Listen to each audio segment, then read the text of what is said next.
BRS working president అన్న KT Ramarao గారికి 50వ జన్మదిన సందర్భంగా ఖమ్మం జిల్లా బీఆర్ఎస్ పార్టీ ఆధ్వర్యంలో జిల్లా పార్టీ కార్యాలయం ఏర్పాటు చేయడం జరిగింది. దీని అందరూ కూడా తెలంగాణ ప్రజల గొంతుకై గత 3 సంవత్సరాల బట్టి నిత్యం కాంగ్రెస్ పార్టీ అదేవిధంగా భారతీయ జనతా పార్టీ మీద నిత్యం పోరాటం చేస్తూ నిత్యం ప్రజల రైతుల్ని విద్యార్థుల్ని నిత్యం నిరుద్యోగులని చైతన్యపరుస్తూ తెలంగాణ సమాజానికి భవిష్యత్తు నాయకుడు కేసీఆర్ గారి తర్వాత కేటీ రామారావు గారు అని చెప్పి తెలంగాణ ప్రజల బాగు కోసం రేపు జరగబోయే ఎన్నికల్లో రేపు పెడతారా, మీరు 2027 పెడతారా, 28 పెడతారా, ఎప్పుడైనా పెట్టండి. ఎప్పుడు పెట్టినా కేసీఆర్ గారి నాయకత్వంలో మళ్ళీ కేసీఆర్ గారిని ముఖ్యమంత్రి చేసేంత వరకు తెలంగాణ ప్రజల గొంతుకై పనిచేస్తారు. తప్పకుండా రాబోయే రోజుల్లో బంగారు తెలంగాణ చేసేంత వరకు విశ్రమించకుండా పనిచేస్తున్న కేటీ రామారావు గారు నిండు నూరేళ్లు ఉండాలని చెప్పి మా తెలంగాణ ప్రజల అందరూ ఆశీస్సులు అదేవిధంగా ఆ భగవంతుడు ఆశీస్సులు ఉండాలని చెప్పి కోరుకుంటూ మీ వద్ద సెలవు తీసుకుంటాం. ప్రెసిడెంట్ తెలంగాణ ప్రజల గుండె చప్పుడు, తెలంగాణ డైనమిక్ లీడరు కేటీఆర్ అన్నకి హృదయపూర్వక నమస్కారాలు. అలాగే మా గురువు గారు తాతమ్మదు ఆఫీస్లో లేనందుకు నేను కొంచెం చింతిస్తున్నా. ఆయన తరపున కూడా జిల్లా ప్రజల తరపున, పార్టీ ఆఫీస్ తరపున తెలంగాణ ప్రజల అందరికీ హృదయపూర్వక ప్లస్ మళ్ళీ కేటీఆర్ అన్నకి జన్మదిన శుభాకాంక్షలు తెలియజేస్తున్నా. విషయం ఏంటంటే మొన్నగా రేవంత్ రెడ్డి గారు ఒక మాట మాట్లాడారు. ఏమని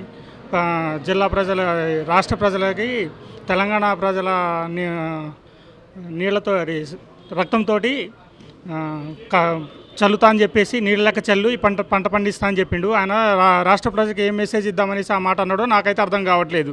ఒక విషయం, ఆయన పార్టీ ప్రజలకి కాంగ్రెస్ పార్టీ ప్రజలకి గొడవలు పట్టే విధంగా క్రియేట్ చేయాలని ఉద్దేశంతో ఆ మాట అన్నాడా, లేకపోతే ఇంకే ఉద్దేశంతో అన్నాడో నాకు తెలియదు. రాబోయే రోజుల్లో రేవంత్ రెడ్డి గారి ప్రభుత్వం తీవ్ర నష్టపోతుందని ఈ విధంగా తెలియజేస్తున్నాను.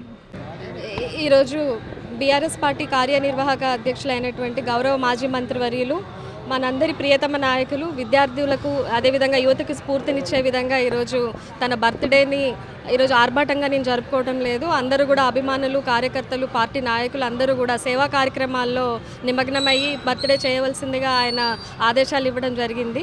అది చాలా శుభసూచకం. ఎందుకంటే ఈ యువత ఈరోజు మనందరం చూస్తూ ఉన్నాము. బీజేపీ ప్రభుత్వం ఏ రకంగా ఈరోజు నీట్ పరీక్షలు ఒకవైపు మనకి ఒక లైఫ్ని చేంజ్ చేసేవి, ఒక కుటుంబానికి సంబంధించి జీవితాలకు సంబంధించిన అంశం. ఎందుకంటే ఈరోజు మన పిల్లలు ఏదైనా జాబ్ సాధించాలన్నా, మెరిటోరియస్ కాలేజెస్లో సీట్లు సాధించాలన్నా ఎగ్జామ్ ఒక వే తప్ప ఇంకో వే లేదు.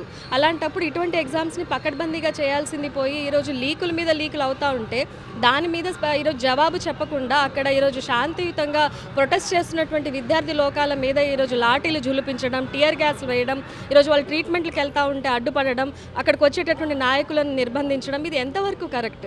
ఇది ఒక తరం పోరాటం చేస్తూ ఉంది, వాళ్ళ భవిష్యత్తు కోసం కాదు, భవిష్యత్ తరాల కోసం.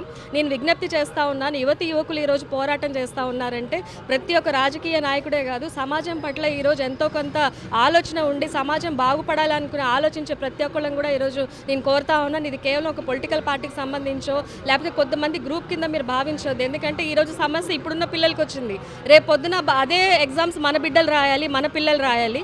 వాళ్ళ భవిష్యత్ ఏంటనేది కూడా మనం ఒక్కసారి ఆలోచిద్దాం.